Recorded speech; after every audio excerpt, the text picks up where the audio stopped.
हम डिस्कशन कर रहे हैं CTET 2022 previous years question social science से रिलेटेड।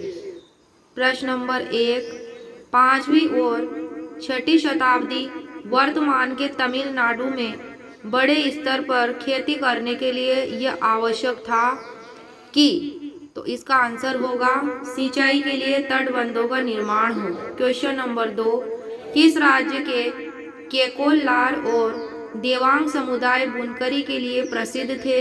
तो दक्षिण भारत के थे। ये उन्नत किस्म के वस्त्रों का निर्माण करने के लिए प्रसिद्ध थे। क्वेश्चन नंबर है 3, अभिकथन ए, लगभग 2500 वर्ष पहले कुछ जनपद दूसरों की तुलना में अधिक महत्वपूर्ण हो गए और इन्हें महाजनपद कहा जाने लगा। कारण है आर, सही तरीके से किलेबंदी की गई, सेनाएं खड़ी की गई और सेनाओं के रखरखाव के लिए एक सही कर प्रणाली लागू की गई। तो इसमें अभिकथन ए और कारण आर दोनों सही हैं। ए और आर क्या है? ए की सही व्याख्या करता है। नेक्स्ट है क्वेश्चन नंबर 4, कौन सी नई प्रणाली होल्ट मैकेंजी द्वारा तैयार की गई थी? तो वह प्रणाली थी महालवाड़ी बंदोबस्त। यह व्यवस्था ईस्ट इंडिया कंपनी द्वारा 1833 ईस्वी में उत्तर प्रदेश, पंजाब तथा मध्य प्रदेश में लागू की गई थी और यह भू राजस्व व्यवस्था भारत के 30% भूमि पर लागू थी।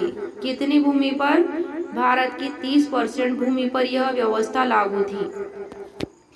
नेक्स्ट है क्वेश्चन नंबर 5, किसने काश्तकार की पुस्तक नामक पुस्तक किसने लिखी थी? ज्योतिराव फूले ने। काश्तकार की पुस्तक जो थी ये किसने लिखी थी? ज्योतिराव फूले ने। महाराष्ट्र में 1873 में सत्यशोधक समाज की स्थापना की थी ज्योतिराव फूले ने। नेक्स्ट है क्वेश्चन नंबर 6, किस स्वतंत्रता सेनानी ने जो कर्नाटक से थी प्रभात फेरियों का आयोजन किया था? तो उनका नाम था अंबाबाई ने प्रभात फेरियों का आयोजन किया था। यह कर्नाटक से थी और स्वतंत्रता सेनानी थी। नेक्स्ट है क्वेश्चन नंबर 7, मिल्पा, लदांग, रोका और चीरू ये नाम संबंधित है। तो ये नाम स्थानांतरित कृषि और विलुप्त प्रजातियों से संबंधित है। इसके अलावा लोगन, एकालिन, मसोले व तावी आदि इसके प्रकार हैं। किसके प्रकार हैं ये? तो ये स्थानांतरित कृषि और विलुप्त प्रजातियों के ही प्रकार हैं। नेक्स्ट है क्वेश्चन नंबर 8, संसद द्वारा पारित कानूनों को न्यायपालिका को बदलने का अधिकार यदि वह मानती है कि वह संविधान की मूलभूत संरचना का उल्लंघन है कहलाता है। तो यह जुडिशियल रिव्यू, न्यायिक पुनरीक्षण कहलाता है। नेक्स्ट है क्वेश्चन नंबर 9, कौन सा शब्द सूफीवाद से जुड़ा हुआ है? ए, खानकाह, बी, रक्स, सी, जिक्र, डी, स्नान। तो कौन सा शब्द है वह सूफीवाद से जुड़ा हुआ है? तो ये तीनों ही शब्द सूफीवाद के हैं। स्नान शब्द सूफीवाद से रिलेटेड नहीं है।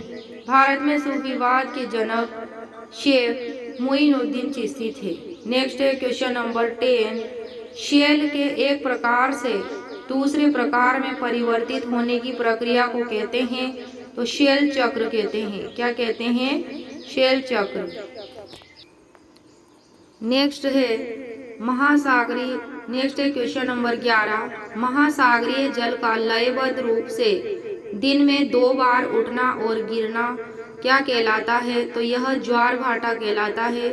नेक्स्ट है क्वेश्चन नंबर 12, एक तरफ दिए गए हैं क्षेत्र और दूसरी ओर दिए गए हैं घास स्थल, इनको सही सुमेलित युग्म के रूप में हमें देखना है कि कौन से सुमेलित है कौन से नहीं।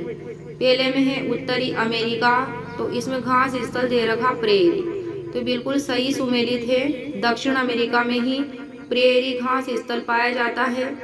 सेकंड में है दक्षिण अफ्रीका, इसमें दिया हुआ है डाउन्स, तो सही सुमेलित नहीं है। दक्षिण अफ्रीका का घास स्थल वेल्ड कहलाता है। तीसरा ऑप्शन है मध्य एशिया, इसमें दिया हुआ है स्टेपी घास स्थल, ये बिल्कुल सही सुमेलित है। मध्य एशिया में स्टेपी घास स्थल पाए जाते हैं। चौथा है ऑस्ट्रेलिया, ऑस्ट्रेलिया के घास स्थल को वेल्ड कहते हैं, जो कि यहाँ गलत दिया हुआ है। ऑस्ट्रेलिया के घास स्थल को डाउन्स कहा जाता है। इस प्रकार इस क्वेश्चन में केवल 2 ही युग्म सही सुमेलित हैं। नेक्स्ट है क्वेश्चन नंबर 13, भारत के ठंडे रेगिस्तान से होकर कौन सी प्रमुख नदी बहती है? तो वह सिंधु नदी है, जो लद्दाख से होकर बहती है। नेक्स्ट है क्वेश्चन नंबर 14, कौन सा थीमेटिक मानचित्र का उदाहरण है? तो भारत का सड़क का जो मानचित्र होता है वह थीमेटिक मानचित्र का उदाहरण है। नेक्स्ट है क्वेश्चन नंबर 15, क्वेश्चन नंबर 15, भारतीय संघीय व्यवस्था के अंतर्गत किस पर केंद्र सरकार कानून नहीं बना सकती है? किस विषय पर नहीं बना सकती है? ए ऑप्शन में है पुलिस, बी में है बैंकिंग, सी में है संचार और डी में है मुद्रा। तो इसमें जो विषय है पुलिस, इस पर केंद्र सरकार कानून नहीं बना सकती है, क्योंकि इस पर राज्य सरकार कानून बनाती है। ऑप्शन बी जो बैंकिंग दिया हुआ है, सी संचार और डी मुद्रा, इन पर ही केंद्र सरकार कानून बना सकती है।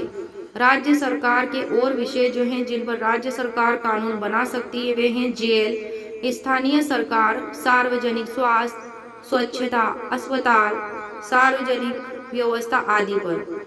नेक्स्ट है क्वेश्चन नंबर 16, ए सरकार ने ऐलान किया कि 1937 में प्रांतीय विधायिकाओं के लिए चुनाव कराए जाएंगे। बी में है इन चुनावों के परिणाम आने पर 11 में से 7 प्रांतों में कांग्रेस की सरकार बनी है। तो इसमें ए और बी दोनों ही सही हैं। प्रांतीय स्वायत्तता के संदर्भ में हमें इन दोनों ए और बी कथन पर विचार करना था, तो ये दोनों ही सही हैं प्रांतीय स्वायत्तता के संदर्भ में। नेक्स्ट है क्वेश्चन नंबर 17, ए कथन है कर्क रेखा और मकर रेखा के बीच वाले क्षेत्र में सबसे अधिक ऊष्मा प्राप्त होती है। तो ये बिल्कुल सही कथन है कि कर्क रेखा और मकर रेखा के बीच वाले क्षेत्र में सबसे अधिक ऊष्मा प्राप्त होती है, तो बिल्कुल होती है।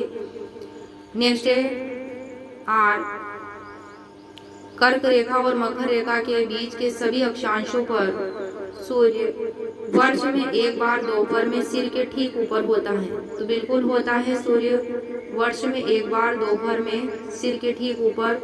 तो आर ए की सही व्याख्या है। इसमें जो आर कथन था तो उसकी सही व्याख्या है ए और आर दोनों ही स्टेटमेंट सही हैं। आर ए की सही व्याख्या है। नेक्स्ट है क्वेश्चन नंबर 18, जब ग्रीनविच पर 11 बजे पूर्वाह्न बजे होंगे तब 9 पूर्वाह्न किस देशांतर पर बजे होंगे? तो ये बजे होंगे 30 डिग्री पश्चिमी देशांतर पर। नेक्स्ट है क्वेश्चन नंबर 19, दक्षिणी गोलार्ध के बारे में कौन सा कथन सही है? किसके बारे में? दक्षिणी गोलार्ध के बारे में। ए में है दक्षिणी गोलार्ध में सबसे लंबा दिन 21 जून को होता है। नहीं, ये ऑप्शन बिल्कुल गलत है। बी है दक्षिणी गोलार्ध में सबसे छोटा दिन 21 जून को होता है। बिल्कुल सही है, क्योंकि दक्षिणी गोलार्ध में सबसे छोटा दिन 21 जून को होता है। सी कथन है 21 मार्च और 23 सितंबर को 21 मार्च और 23 सितंबर को दक्षिणी गोलार्ध में दिन तथा रात की अवधि समान होती है, बिल्कुल इक्वल होती है। नेक्स्ट है क्वेश्चन नंबर 20,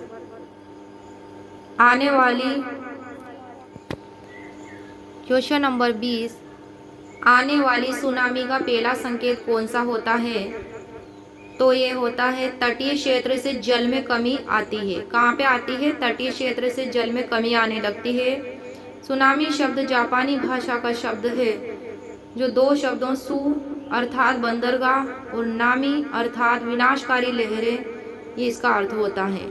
नेक्स्ट है क्वेश्चन नंबर 21, भारत में सरकार 3 स्तरों पर काम करती है। इस सिद्धांत को संविधान की भाषा में क्या कहते हैं? तो यह संघवाद कहा जाता है।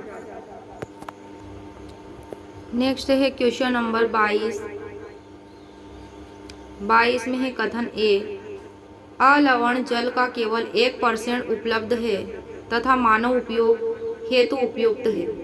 ये कथन बिल्कुल सही है। बी है, अलवण जल पृथ्वी पर सबसे उपयोगी पदार्थ है। बिल्कुल ये कथन भी सही है, किंतु ए का सही स्पष्टीकरण आर नहीं है। भारत में सरकार 3 स्तरों पर काम करती है। सिद्धांत को संविधान की भाषा में संघवाद कहा जाता है।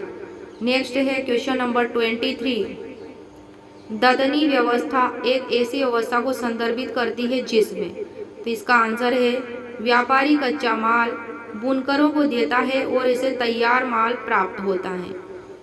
क्वेश्चन नंबर 24, किसने कहा था, मैं यह विचार सहन नहीं कर सकता हूँ कि जिस आदमी के पास संपत्ति है वह वोट दे सकता है, लेकिन वह आदमी दिन भर अपना पसीना बहाकर ईमानदारी से काम करता है, वह वोट नहीं दे सकता है क्योंकि उसने गरीब आदमी होने का गुनाह किया है। तो ये स्टेटमेंट महात्मा गांधी से रिलेटेड है। नेक्स्ट है क्वेश्चन नंबर 25, कौन सा अधिगम प्रतिफल इस प्रश्न भारतीय संविधान की प्रस्तावना में शब्द समानता का क्या अर्थ है में मुख्यतः प्रतिबिंबित होता है, तो वह है जानकारी और उसके स्रोतों का विश्लेषण और मूल्यांकन कीजिए। ये वाक्य उसमें प्रतिबिंबित होता है।